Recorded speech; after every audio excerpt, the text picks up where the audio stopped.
Merci beaucoup d'être là ce soir. Vous êtes assez nombreux, donc je suis ravi. Même si le thème est effectivement un peu lourd, un peu compliqué, je vais dire beaucoup de choses qui sont... alors je vais les dire de façon assez neutre. Je ne suis pas quelqu'un de fondamentalement pessimiste, je suis juste quelqu'un qui a envie d'avoir une grille de lecture relativement honnête sur les événements qui se passent en ce moment. De toute façon, vous avez de toute façon l'intuition que quelque chose est compliqué en ce moment, la problématique de crise, les différents conflits qui existent, le climat qui est en train de changer. Moi, je n'apporte rien d'autre finalement qu'un point de vue sur une situation que nous intuitons, que nous estimons déjà être en cours de se réaliser. Alors, si les choses sont un peu trop lourdes ce soir, ça ne me dérangera pas si quelqu'un effectivement préfère sortir et partir de la conférence. Je ne serai pas choqué du tout. Les données que je vais vous présenter ce soir, j'ai volontairement choisi les sources qui sont historiquement les moins alarmistes. Donc mes sources, c'est plutôt le GIEC, plutôt l'ONU, plutôt des instituts mondiaux, plutôt des gens qui font valider leur travail de toutes parts, par d'autres scientifiques, et qui ont des points de vue plutôt... dont on sait historiquement qu'ils n'ont pas aggravé les résultats qu'ils ont pu avoir. Voilà. Je vais rentrer dans le vif du sujet en essayant de vous présenter un petit peu ce qu'est l'énergie. Et finalement, je vais en avoir une lecture assez simple. Je vais vous dire que c'est tout, et que l'énergie c'est tout parce que l'énergie c'est le mouvement. Et qu'en résumé, eh ben, rien n'est possible s'il n'y a pas à l'origine une source d'énergie, pour faire simple. Ça, c'est l'image d'Épinal de nos sociétés techno-industrielles, vous la connaissez tous. Voilà, nous nous déplaçons. C'est un peu ce qui a fait la valeur ajoutée de nos sociétés modernes, c'est qu'on a pu se déplacer beaucoup. Eh bien, pour fabriquer le pilier, mettons, qui est ici, qui soutient l'autoroute, là, ce pilier-là, il est absolument immobile, il tient l'autoroute, il est solide, il ne bouge pas. Eh bien, pour le construire, il a fallu couler du ciment dans un moule. Voilà. Et pour faire du ciment, pour le couler, pour l'amener là, il a fallu de l'énergie. Même les choses qui sont ici complètement immobiles n'ont pu être mises en place et construites que par un apport d'énergie. Ici, l'énergie, elle s'occupe de deux choses. Elle fait pousser le blé. Donc là, il n'y a pas besoin, a priori, pour que la nature se porte très bien, d'avoir un apport d'énergie extérieur. Le blé pousse tout seul, a priori, à l'état sauvage. Nous, on le cultive à notre façon. Et pour le cultiver à notre façon, on utilise une autre source d'énergie qui nous permet de faire des champs, déjà de pousser la forêt qui nous gêne pour faire des champs. Et pour récolter le blé, on utilise des moissonneuses-batteuses, ici, là. Et ces moissonneuses, elles aussi, ont besoin d'une énergie pour fonctionner. Encore une fois, même si c'est une photo, ça ne bouge pas, il n'y a que du mouvement dans l'image. Là, le métabolisme du blé, c'est de l'énergie, c'est de la chimie, il faut de l'énergie pour que ça fonctionne. J'ai un jean, je pense que vous avez tous des vêtements. Tous les vêtements que vous avez, on a l'impression qu'ils sont bien rangés dans nos armoires, etc. et que finalement, il n'y a pas eu besoin d'énergie pour les faire. C'est considérable l'énergie qu'il a fallu pour faire un jean. Pour faire tourner les machines à tisser, pour faire le fil, pour cultiver le coton, pour apporter l'eau dans l'usine, pour coudre les différentes pièces ensemble, etc. Un jean, c'est de l'énergie aussi, parce qu'il a fallu du mouvement, animer quantité de machines pour le tisser et le réaliser. Internet, ou tous les réseaux de communication, quels qu'ils soient, c'est de l'énergie. Parce que quand on est devant son ordinateur, on n'a pas l'impression que beaucoup de choses bougent. N'empêche que les photons qui circulent dans les fibres optiques, ou les électrons qui circulent dans les câbles de cuivre, ou les impulsions électromagnétiques qui font communiquer les appareils entre eux, tout ça, c'est de l'énergie. Donc c'est du mouvement. Il y a du mouvement derrière nos machines qui ne bougent pas sur le bureau. Beaucoup de mouvement. Les parfums, c'est pareil. Pour fabriquer les flacons, mélanger le sable, brûler le sable, chauffer le sable, en faire des flacons en verre, aller chercher les différentes essences à travers le monde, les mélanger, faire un parfum, c'est de l'énergie, c'est du mouvement. Assembler les polymères pour avoir les bouchons très jolis qu'on met dessus, c'est de l'énergie. La chimie du médicament, c'est de l'énergie. Les molécules, elles ne se rencontrent pas toutes seules comme ça, simplement parce qu'on leur demande. Il faut avoir travaillé dans des laboratoires, fait quantité et quantité d'essais pour que les molécules soient les bonnes au bon moment et qu'elles fonctionnent bien.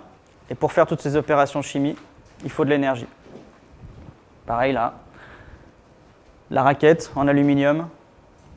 Voilà, le terrain qui est lavé le soir par une machine qui a une brosse rotative, il faut de l'énergie. Les lumières qui éclairent le terrain, c'est de l'énergie. Les journaux, on lit la presse le matin, et bien n'empêche que l'usine qui a imprimé tous les magazines que vous lisez, que vous achetez dans votre kiosque, cette usine-là, elle est alimentée par de l'énergie. Donc tout ce qui ne bouge pas ici dans la pièce, les immeubles, notre immeuble, là où on est ce soir, et bien même si c'est complètement immobile maintenant, il a fallu une quantité d'énergie qui est perdue dans la construction qu'on a faite. C'est-à-dire que l'énergie a cette fâcheuse propriété, quand on la perd, quand on l'utilise, eh bien on ne peut plus l'utiliser. Une fois qu'elle a été utilisée, même si elle est encore quelque part dans l'environnement, elle est dégradée et on ne peut pas la récupérer. Donc à chaque fois qu'on fait quelque chose, quand on construit une ville par exemple, eh bien ça ne bouge plus, certes, mais ça a été une consommation considérable d'énergie. Même quand on part en vacances, finalement, on a consommé beaucoup d'énergie. Quand on est tranquille à la fin de l'année, finalement, tout notre travail, toute notre société qui est animée par une quantité considérable d'énergie, ce qui nous a permis de gagner notre argent et d'avoir du temps libre, c'est aussi de l'énergie. Même votre frigo. Le frigo, pour faire du froid, il faut animer, il faut bouger des choses. Dans un frigo, ça va vous étonner peut-être, mais il y a un moteur. Alors, il ne bouge pas votre frigo, mais il détend des gaz. Il y a un moteur qui fait du mouvement. Et ce mouvement-là fait du froid. Encore une fois, il y a de l'énergie partout. Notre humanité, celle d'aujourd'hui, en particulier nos sociétés, elle a été animée par un apport d'énergie considérable et ça a beaucoup transformé notre environnement. C'est assez récent. Ça date du XXe siècle, mais ça je ne vous apprends rien. Les données sont connues par tout le monde. L'explosion s'est faite après les années 50, en particulier après les années 60. On a eu un apport d'énergie fondamentale et considérable dans nos sociétés, grâce au charbon, au pétrole en particulier, et au gaz. En fait, toutes les énergies fossiles qui nous ont permis de développer nos sociétés, et en plus, au sommet de ce développement-là, de faire de l'hydroélectricité, des énergies renouvelables et du nucléaire. Cet apport d'énergie, il est tout à fait nouveau dans l'histoire de l'humanité, cet apport d'énergie massif. Ça ne veut pas dire que l'humanité n'utilisait pas de l'énergie auparavant pour elle-même, mais c'était l'énergie du travail de l'homme ou l'énergie du travail animal, un peu le feu par la combustion du bois. Mais la révolution de l'énergie, elle s'est faite au XXe siècle avec le pétrole et le charbon. À tel point que la courbe de la démographie a fait une explosion. Et que, voilà, donc ça c'est depuis moins 10 000 ans jusqu'à aujourd'hui, vous voyez que l'humanité était très peu nombreuse, il y a eu une accélération très récente. Les chiffres, en gros, en l'espace d'une vie, une personne née dans les années 30 a vu la population passer de 2 à 7 milliards. Et au cours du XXe siècle, la consommation d'énergie a été multipliée par 10, l'extraction de minéraux industriels par 27 et celle de matériaux de construction par 34. C'est une vraie explosion. Le terme n'est pas inadapté. Et l'échelle et la vitesse des changements que nous provoquons est sans précédent dans l'histoire. Alors, on a vu à quoi ça servait l'énergie. Ça fait plein de choses. Ça a des parfums, des médicaments, ça fait une industrie, ça fait des villes. Tout ça, c'est des choses qu'on a déplacées, transformées, bougées, et ça vient de quelque part. Tout ce qu'on a déplacé, tout ce qu'on a bougé, ça vient de la Terre. Toutes nos ressources viennent du sol, pour les bref, quasiment toutes. Et ça, c'est une illustration d'une mine à ciel ouvert. Je ne sais pas ce qui est extrait de cette mine, mais elles se ressemblent toutes, les mines à ciel ouvert. C'est une petite partie des mines, la plupart sont enterrées et on ne les voit pas.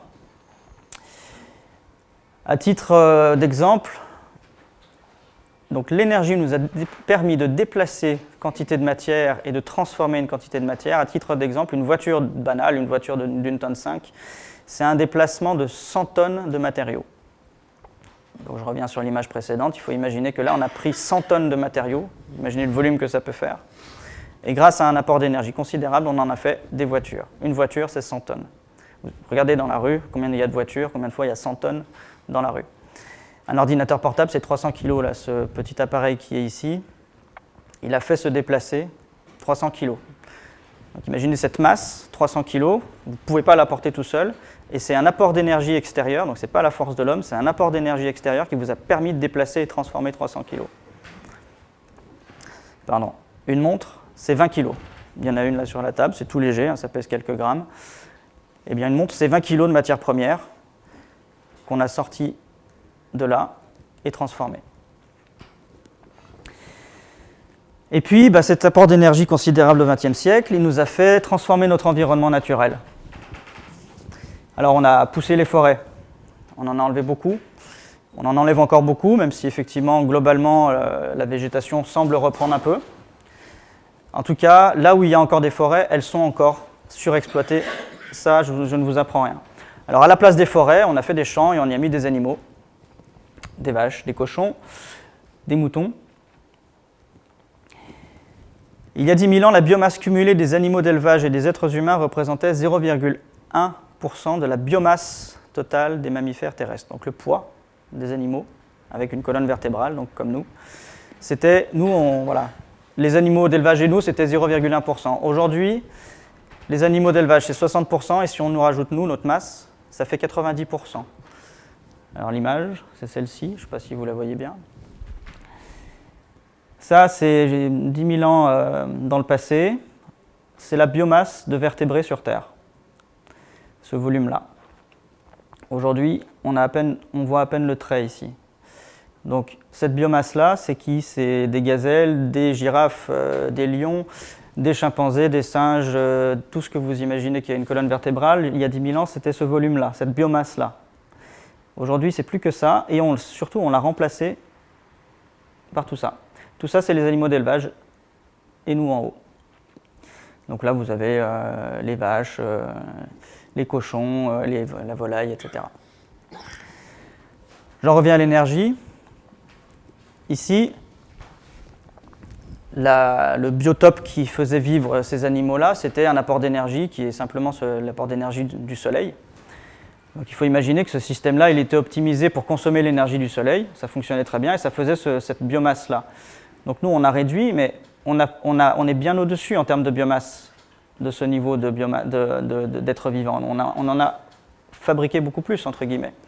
Et ce surplus-là, il est dû à l'apport d'énergie qu'on a eu au XXe siècle. C'est parce qu'on a eu plus d'énergie que ce qui était disponible pour la vie auparavant qu'on a pu augmenter le volume. Alors déjà, se séparer d'une bonne part du volume précédent et créer un nouveau volume, c'est les animaux domestiques, ceux qu'on consomme pour manger. Et puis on a pêché aussi, on pêche encore, évidemment. On pêche, c'est un bateau qui a un certain âge maintenant. Vous savez que les bateaux qu'on utilise désormais n'ont plus du tout ce profil-là. Ils sont beaucoup plus industrialisés, beaucoup plus gros. Il y a des frigos à l'intérieur. Les usines pour transformer le poisson sont dans les bateaux, etc. En 2003, une étude estimait que 90% de la biomasse des grands poissons avait disparu depuis le début de l'ère industrielle. 90%. Ces chiffres, qui laissaient bon nombre de scientifiques incrédules à l'époque, sont aujourd'hui confirmés. Les océans se sont littéralement vidés. Encore une fois, on a eu beaucoup d'énergie, on a pu beaucoup se déplacer, c'est du mouvement encore, on a pu faire des bateaux immenses, et on a pêché. Et on en a pêché 90%. On a réduit la biomasse de 90%. Quand vous avez atteint 90% de votre tube de dentifrice, vous en achetez un autre, parce que c'est urgent. Et nous, on a fait la même chose avec les océans, mais on n'en a pas d'autres. Ça, c'est l'exemple pour la sardine, la pêche à la sardine. Le pic des prises de sardines, c'est 1985, ici, là. Depuis, ça ne fait que baisser. C'est-à-dire que la sardine, il n'y en a plus, on va dire. Et il n'y en a plus, mais on en mange encore. Ça veut dire qu'on siphonne, là. Voilà. On prend vraiment tout ce qui reste avec des machines énormes. C'est-à-dire qu'on a compensé. Nous, on a l'impression qu'il y en a encore des sardines et que ça ne va jamais s'arrêter, mais on a compensé parce qu'on a, avec de l'énergie, encore, fabriqué des bateaux énormes qui vont siphonner tout ce qui reste au fond des océans.